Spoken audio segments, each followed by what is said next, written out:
स्वतः त भगवान नारद मुनि कसले भगवान कृष्णको गृहचर्या हिँड्ने इच्छा गर्नुभयो नारदजीले। नारदजीको मनमा शङ्का उत्पन्न भएछ, कसैका घरमा दुईटी श्रीमती छन्, दुईटी श्रीमतीलाई पालन पोषण गरेर मिलाएर राख्न त्यस्तो गाह्रो छ गृहस्थी चलाउन। तर भगवानले 16,108 रानीहरूलाई कसरी राखेका छन्? नारदजीका मनमा शङ्का उत्पन्न भएछ र शङ्काको निवारण समाधान गर्न भनेर भगवानका कुटियातिर गएर प्रवेश गरे। नारदजी भगवानको गृहस्थी धर्म हेर्न जानुभयो होइन। यी कृष्णले बाहिर मात्रै हो कि भित्र पनि सद्भाव प्रेम छ। आफ्ना परिवारलाई कसो गर्छन् हेर्नु पर्यो भनेर गए। जाँदाखेरि त काहीँ भगवान कृष्ण बालबच्चालाई पढाउँदैछ, कसैलाई चाहिँ अति उपदेश दिँदैछन्, काहीँ वेदका मन्त्रहरू रटाउँदैछन्। फेरि नारदजी पुत्र निक्लेर अर्का घरमा प्रवेश गर्छन्, गाई दुहुँदैछन्, काहीँ गाईलाई भोजन गराउँदैछन्, काहीँ माता पिताको चरणको सेवा गर्दैछन्, काहीँ पत्नीहरूका साथमा बसेर भलाकुसारी गर्दैछन्।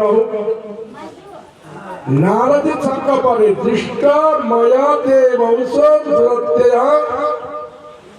नारदजी छक्क पर्नु हो, प्रभु मैले जुन प्रकारको लीला हजुरको देखेँ म अचम्मित भएको छु। आज म हजुरको यो एकछिन हाल्न आउनुहोस् है, हजुरको गृहस्थी लीला हेर्न भनेर आएको थिएँ। मलाई शङ्का लाग्यो, मैले कुनै ठाउँमा दुईटी श्रीमती भएको श्रीमानले भेटेको कष्ट दुःख देखेको थिएँ अनि धेरैवटा श्रीमती हुँदाखेरि गाह्रो हुन्छ होला जस्तो लागेको थियो। आज हजुरले यो 16,108लाई कसरी मिलाएर आफ्नो गृहस्थी चलाउनु भएको छ त्यो हेर्ने इच्छा लागेर आएको थिएँ।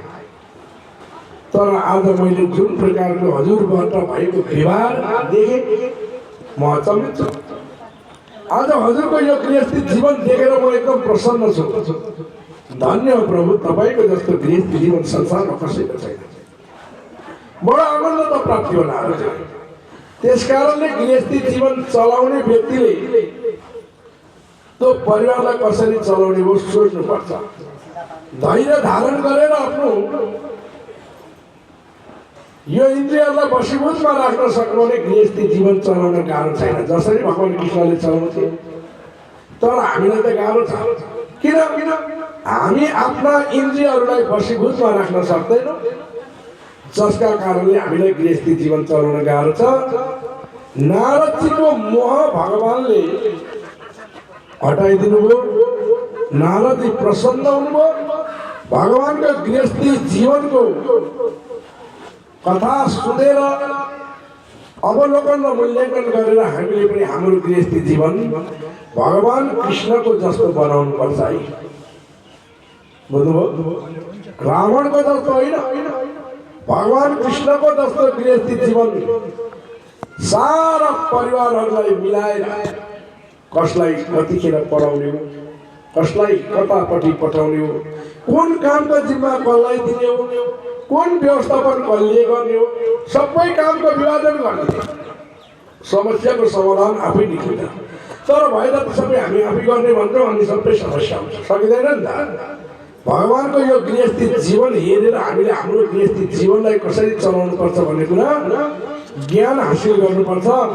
त परीक्षित महाराज तिमीले यी कुरालाई विचार गर्नुपर्छ भनेर यहाँ सुखदेवजी मुनि परीक्षित महाराजलाई भगवानको गृहस्थी जीवनको कथा प्रसङ्ग सुनाउनु हो। हामीले यसबाट भगवानको जस्तो गृहस्थी जीवन चलाउनु पर्छ भन्ने कुरा सिक्नुपर्छ।